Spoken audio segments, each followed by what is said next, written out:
Hello नमस्कार दोस्तों, सभी का स्वागत है मेरे इस चैनल पर। तो जैसा कि आपने थंबनेल पे देख ही लिया होगा कि आज एक छोटी सी जानकारी आई है हम लोगों के 1767 अमीन से संबंधित कोर्ट केसेस से रिलेटेड। जैसा कि आप सभी लोगों को पता है कि हाई कोर्ट के द्वारा, पटना हाई कोर्ट के द्वारा अभी हाल फिलहाल में ही 10 12 15 18 दिन पहले जो हम लोगों का जो वैकेंसी जो कैंसिल हुआ था उस वाले फैसले को बदल दिया गया है और जो भी प्रोसेस जहाँ स्टॉप हुआ था वहीं से चालू करने का नोटिस दिया या ऑर्डर या फैसला दिया था हाई कोर्ट पटना ने। इसी को संज्ञान में लेते हुए बीसीईसी बोर्ड ने भी डीवी के लिए नोटिस भी निकाल दिया था। जैसा कि आप सभी लोगों को पता है, इनफैक्ट आप सभी लोग डॉक्यूमेंट्स बनाने का तैयारी कर रहे होंगे, सब जुटा रहे होंगे। जिनका हो गया होगा वो निश्चिंत से बैठे होंगे, जिनका नहीं है वो एक दो बचा हुआ है वो अपना कंप्लीट कर रहे होंगे। जैसा कि आप सभी लोगों को पता है 31 जनवरी से ही डीवी शुरू होने वाला है।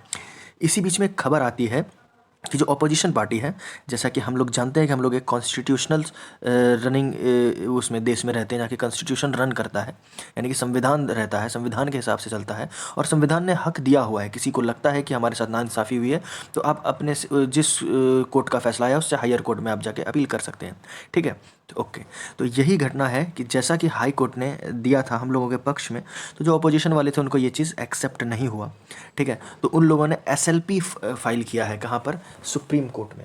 ठीक है, तो अब मैं देखिए थोड़ा सा ये वीडियो जो है, क्योंकि नए नए कुछ टर्म्स आ गए हैं, तो वैसे तो मेरी पूरी कोशिश रही है पहले जितने भी प्रीवियस वीडियोस मैंने बनाए कि जो भी नए नए टर्म्स हों, जो लॉ वाले जो कानून के शब्द हैं वो मैं आपको अच्छे से समझा पाऊँ। तो कोशिश मेरी यही रहेगी कि मैं इस एसएलपी वाले शब्द को भी आप सभी लोगों को समझा दूँ। ठीक है, ओके। तो देखिए एसएलपी का मतलब क्या होता है, पहले आप वो जान लीजिए। एसएलपी का मतलब होता है स्पेशल लीव पिटीशन। ठीक है, और इसके ब्रैकेट में लगा हुआ है सी। तो देखिए एसएलपी जो होते हैं वो दो प्रकार के होते हैं, एक होता है सिविल वाला, एक होता है क्रिमिनल वाला, क्राइम वाला, है ना। ठीक है, तो क्राइम वाला तो अपना है नहीं, अपना कौन सा है? सिविल वाला केस है, तो इसलिए वो सिविल लगा हुआ है। तो एसएलपी यानी कि स्पेशल लीव पिटीशन। अब ये जान लीजिए ये किस केस में फाइल किया जाता है। ओके, अगर देखिए मान लीजिए कोई भी हाई कोर्ट या कोई भी ट्रिब्यूनल, है ना, कोई भी कोर्ट हो, कोई भी जो लोअर कोर्ट्स होते हैं वो कोई फैसला देते हैं। ठीक है, या फिर यहाँ पर जैसे एग्जांपल ले लेते हैं हम अपने अपने केस में कि हाई कोर्ट का फैसला ले लेते हैं। हाई कोर्ट कुछ फैसला देता है, तो जिसके खिलाफ फैसला देता है उसको अगर हाई कोर्ट जो है किसी भी तरीके से अपील, कोई लेटर, एक अपील का लेटर होता है, जैसे मान लीजिए कि आपके खिलाफ कोई फैसला आया तो हाई कोर्ट जो रहेगा वो आपको अपील का लेटर देगा कि अगर आप इस फैसले से संतुष्ट नहीं हैं तो आप कहीं और आप हायर कोर्ट में जाके अपील कर सकते हैं। तो इसके लिए हाई कोर्ट क्या करता है? एक अपील लेटर देता है। लेकिन अगर वो अपील लेटर नहीं दे हाई कोर्ट, यानी कि हाई कोर्ट जिनके खिलाफ फैसला दिया है उनको अपील करने के लिए अनुमति ही ना दे, तो उस केस में जो भी विपक्ष वाला टीम है वो क्या कर सकता है? स्पेशल लीव पिटीशन लगा सकता है। ठीक है, ये जो आता है स्पेशल लीव पिटीशन, ये आता है आपके सुप्रीम कोर्ट के एक्स्ट्रा ऑर्डिनरी अपीलेट जुरिडिक्शन। ठीक है, जैसे कि आप सभी लोगों ने जनरल अवेयरनेस तो पढ़ा होगा, थोड़ा बहुत तो आपने पढ़ा ही होगा, उसमें सुप्रीम कोर्ट ऑफ इंडिया पढ़ा होगा कि जो इसका जो होता है आपका यहाँ पे कोई भी फैसला अगर आता है उसके खिलाफ आप अपील कर सकते हैं सुप्रीम कोर्ट में। तो ये जो एसएलपी है वो extra ordinary appellate jurisdiction, supreme court के इस अधिकार के अंदर में आता है। एक्स्ट्रा ऑर्डिनरी एक अधिकार दिया गया है कि अगर हाई कोर्ट अपील लेटर नहीं दे किसी के फैसले के, जो जिसके खिलाफ फैसला आया है, तो वो एसएलपी फाइल करके क्या कर सकता है कि अपील कर सकता है। तो हाई कोर्ट किस केस में नहीं देगा? अब आप यहाँ पे समझने वाली बात ये है कि हाई कोर्ट किस केस में जिसके खिलाफ फैसला हुआ है उसको अपील करने की अनुमति नहीं देगा। उसी केस में हाई कोर्ट नहीं देगा जिसमें हाई कोर्ट पूरी तरह से आश्वस्त होगा कि मैंने जो फैसला दिया है वो 100% सही है ना। उसी केस में होगा। आप किसी को कब नहीं दीजिए, हाई कोर्ट को विपक्ष से कोई जाति दुश्मनी तो नहीं है या पक्ष वाले से कोई जाति उसकी फ्रेंडशिप तो नहीं है कि पक्ष वाले का फैसला देना है विपक्ष वाले को नहीं देना है। उसने तो बस, हाई कोर्ट ने क्या देखा, कानून को देखते हुए उन्होंने फैसला दिया और उस कानून को देख करके उनको लगा कि नहीं, ये जो फैसला ये 100% परफेक्ट है, इसमें कोई अपील नहीं किया जा सकता है। मतलब कि हाई कोर्ट ने इतने पूरे अच्छे तरीके से छानबीन करके फैसला दिया है, तभी वो अपील लेटर नहीं देगा। तो इस केसेस के लिए ही एक्स्ट्रा ऑर्डिनरी अपीलेट जुरिस्डिक्शन के, सुप्रीम कोर्ट के जुरिस्डिक्शन के अंदर स्पेशल लीव पिटीशन आता है। और आपने ये भी सुना होगा कि एसएलपी ज़्यादातर डिसमिस होते हैं। क्यों डिसमिस होते हैं? उसका कारण भी यही है कि जिस लोअर कोर्ट ने जब वो अपील करने का लेटर नहीं दिया, क्यों नहीं दिया? क्योंकि उसको आश्वस्त है हाई कोर्ट कि मैंने 100% सही फैसला दिया है, तो ज़रूर वहाँ पर उस ऑर्डर में जो जजमेंट दिया है कुछ ना कुछ बात ऐसी होगी जिससे कि हाई कोर्ट के अंदर इतना कॉन्फिडेंस है कि वो अपील करने के लिए ही नहीं कह रहा है। और इसी वजह से उसी ग्राउंड के बेस पर जब विपक्षी लोग जब एसएलपी फाइंड करता है, जब वो क्या करता है एसएलपी डालता है कोर्ट में, तो हाई सुप्रीम कोर्ट में, तो जब वहाँ पर इसके लिए मीटिंग्स होती हैं, मतलब हियरिंग्स होती हैं, और जजेस जब उस हाई कोर्ट के फैसले को देखते हैं तो वो भी क्या पाते हैं, हाई कोर्ट का फैसला सही है, इसलिए एसएलपी ज़्यादातर केसेस में डिसमिस होता है। मैं 100% में नहीं बोलूँगा, लेकिन ज़्यादातर केसेस में डिसमिस होता है। इसलिए एसएलपी सही है या एसएलपी गलत है, ये सही ठहराने का जो, या सही है या गलत है, इसका डिस्क्रिप्शन, इसका अधिकार सुप्रीम कोर्ट के पास है, सुप्रीम कोर्ट के जजेस के पास है। और जज लोग जो है वो किसको देखेंगे, पहले हाई कोर्ट के दिए हुए फैसले को, और उसको जांचेंगे, उसके बाद ही एसएलपी को अलाउ करेंगे या डिसमिस करेंगे। ठीक है ना। 100% नहीं, लेकिन मैक्सिमम केसेस में इसीलिए डिसमिस होता है। तो आई होप कि आप इस बात को समझ पा रहे हैं। ठीक है, ओके। लेकिन अगर हाई कोर्ट से प्रॉपरली डिसमिस हुआ है केस, ठीक है, जैसा कि अभी मैंने थोड़ी देर पहले भी आपको बताया कि जो केस जो है वो प्रॉपरली डिसमिस, इसका मतलब कि एकदम परफेक्ट ग्राउंड पर डिसमिस हुआ है, तब तो एसएलपी पूरी तरीके से ही डिसमिस होगा सुप्रीम कोर्ट में, कोई बड़ी बात नहीं है। ठीक है ना, इसमें कोई दो राय नहीं है कि ये होना ही निश्चित ये होना है। तो यही मेन पॉइंट है। तो जो उन लोगों ने एसएलपी दिया है इस विपक्ष ने, इसका मतलब है कि हाई कोर्ट ने उन लोगों को अपील लेटर नहीं दिया। हाई कोर्ट ने अपील लेटर इसलिए नहीं दिया क्योंकि अभी मैं जजमेंट में दिखाने वाला हूँ कि हाई कोर्ट ने क्यों नहीं दिया उनको अपील लेटर। जजमेंट में ऐसे ऐसे चीज़ों को कोट किया है हाई कोर्ट ने अपने फैसले में, जिसके आधार पर हम ये कह सकते हैं कि विपक्ष वाला तो अपील कर ही नहीं सकता है यार, इतना स्ट्रॉन्ग पॉइंट्स के ऊपर इसको फैसला दिया गया है।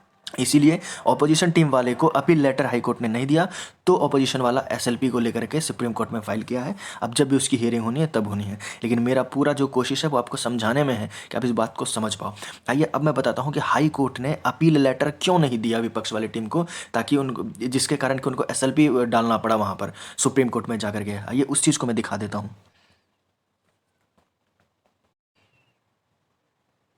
देखिए, सबसे पहला केस है ये, और ये सारे सुप्रीम कोर्ट के केसेस को यहाँ पर वो किया गया है, एविडेंस में दिखाया गया है, कोट किया गया है।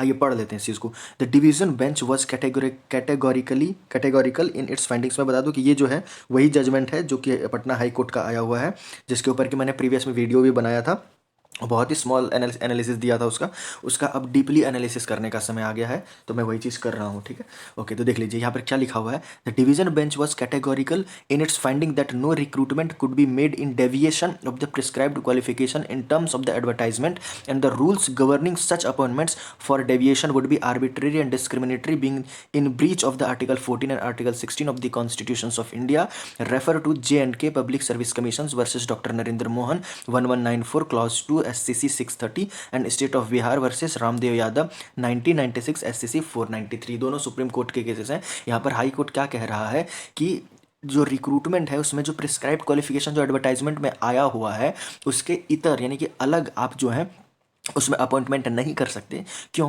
क्योंकि वो आर्टिकल 14 और आर्टिकल 16 का कॉन्स्टिट्यूशन ऑफ इंडिया का उल्लंघन होगा।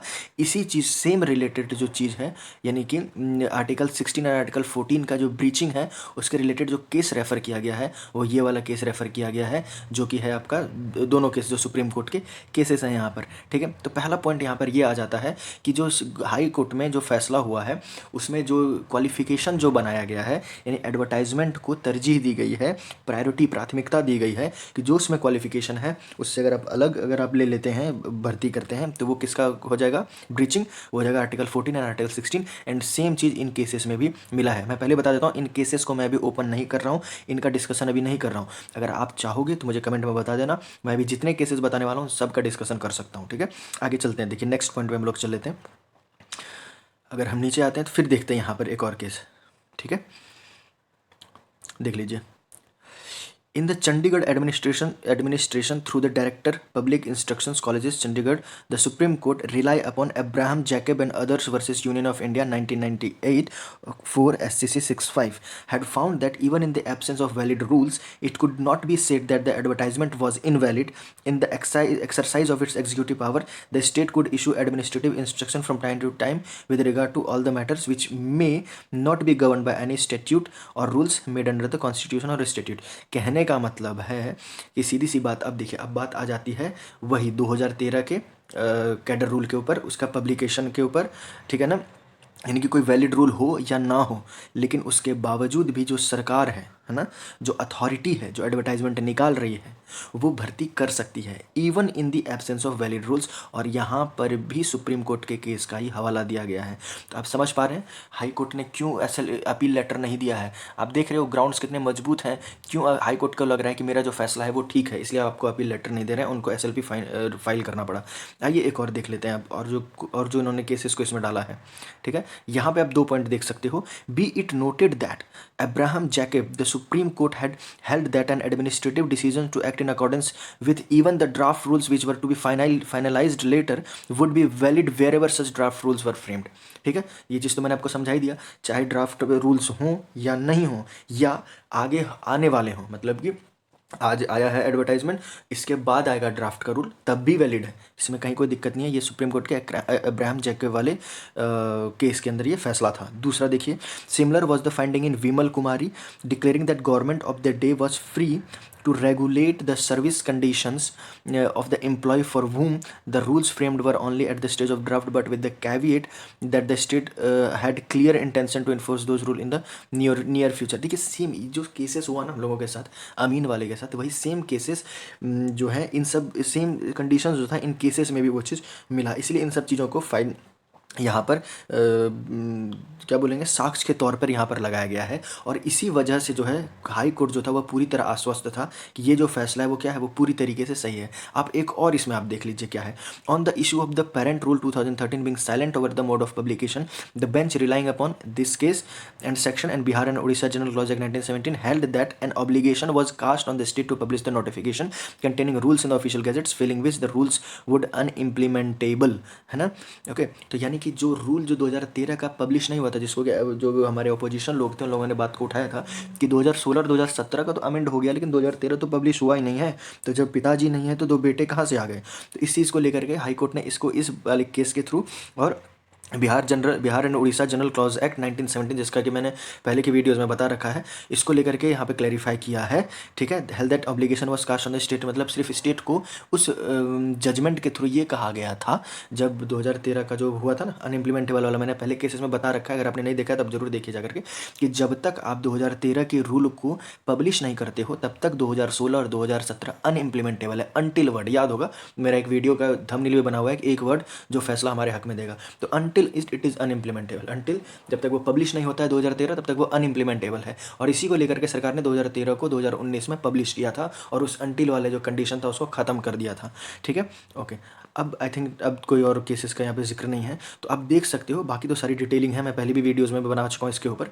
तो यानी कि हाई कोर्ट जो था वो पूरी तरह आश्वस्त था कि मेरा जो हम जो बता रहे हैं, हम अपील लेटर इसीलिए नहीं दे रहे हैं क्योंकि जितने भी यहाँ पर केसेस को दिया गया है, केसेस की फाइंडिंग्स को लिया गया है, उसके आधार पर जो फैसला है वो 100% करेक्ट है। तो इसीलिए चूँकि ऐसे केसेस में भी, चूँकि हम लोगों का कंट्री डेमोक्रेसी है, डेमोक्रेसी यहाँ पे लोकतंत्र है, सभी के हितों की रक्षा की जाती है, इतना होने के बाद भी कॉन्स्टिट्यूशन ने, ठीक है ना, आर्टिकल 136 के अकॉर्डिंग SLP का प्रावधान बनाया कि अगर हाई कोर्ट अपील नहीं करने की अनुमति दे तो उस केस में जो अपोजिशन है वो क्या कर सकता है, SLP फाइल कर सकता है सुप्रीम कोर्ट में।